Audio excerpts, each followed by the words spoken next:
ইরানের শক্তির কাছে ঝুঁকলো আমেরিকা। ড্রোন আর ব্যালিস্টিক মিসাইল কি আমেরিকাকে বাধ্য করলো? খামেনিকে হারিয়েও কি যুদ্ধে জিতে গেল ইরান? শুনতে অবিশ্বাস্য লাগলেও যুদ্ধ পরবর্তী সমঝোতা নিয়ে এখন ঠিক এই প্রশ্নই ঘুরছে আন্তর্জাতিক রাজনীতির অন্দরমহলে। মাসের পর মাস হামলা, হাজার কোটি ডলারের সামরিক অভিযান, অসংখ্য ক্ষেপণাস্ত্র, ড্রোনের ঝাঁক, কিন্তু যুদ্ধের শেষে কি পেল আমেরিকা? কি বা হারালো?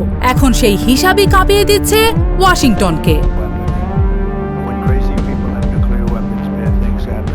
যুদ্ধ শুরুর সময় লক্ষ্য ছিল স্পষ্ট, ইরানের সামরিক সক্ষমতা ভেঙে দেওয়া, ব্যালিস্টিক মিসাইল কর্মসূচি থামানো, আঞ্চলিক প্রভাব কমানো আর তেহরানের ওপর সর্বোচ্চ চাপ সৃষ্টি।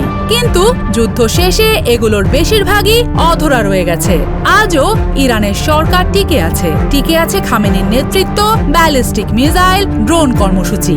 সংঘাতের পুরো সময় জুড়ে ইরান এমন এক অস্ত্র ব্যবহার করেছে যা কোনো পারমাণবিক বোমার চেয়ে কম ভয়ঙ্কর নয়। সেটি হলো হরমুজ প্রণালী, বিশ্বের প্রায় 1/5 তেল সরবরাহের প্রবেশদ্বার। যে পথ বন্ধ হয়ে যাওয়ার আশঙ্কায় কেঁপে উঠেছিল পুরো বিশ্ববাজার। বিশ্ব অর্থনীতি চলে গিয়েছিল অনিশ্চয়তার মুখে। ইরান আসলে প্রমাণ করে দিয়েছে, সরাসরি আমেরিকাকে হারাতে না পারলেও বিশ্ব অর্থনীতিকে জিম্মি করার মতো ক্ষমতা তাদের হাতে রয়েছে। সবচেয়ে বিতর্কিত প্রশ্ন উঠছে সমঝোতা নিয়েই। যদি যুদ্ধের পরও ইরান রাষ্ট্র হিসেবে টিকে থাকে, তাদের মিসাইল কর্মসূচি পুরোপুরি বন্ধ না হয়, আর যদি হরমুজে তাদের প্রভাব অটুট থাকে, তাহলে এত বড় সামরিক অভিযানের প্রকৃত বিজয়ী কে?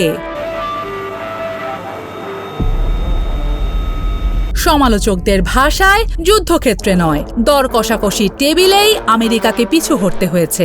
অন্যদিকে ওয়াশিংটনের দাবি সম্পূর্ণ ভিন্ন।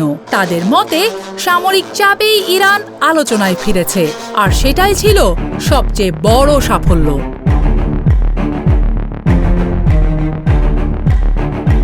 কিন্তু এই যুদ্ধের ফলাফল নিয়ে বিতর্ক এখনো থামেনি, বরং দিন যত যাচ্ছে প্রশ্ন তত বাড়ছে।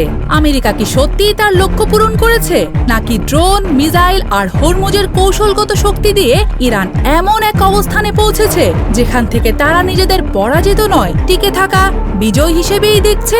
আর সবচেয়ে বড় প্রশ্ন, যে চুক্তির সব খুঁটিনাটি এখনো পুরোপুরি প্রকাশ হয়নি, সেই কাগজের ভাঁজে কি লুকিয়ে আছে মধ্যপ্রাচ্যের পরবর্তী বিস্ফোরণের বীজ, নাকি সেখানেই লেখা আছে এমন এক সত্য যা প্রকাশ পেলে বদলে যেতে পারে পুরো যুদ্ধের বিজয়ী পরাজিতের গল্প?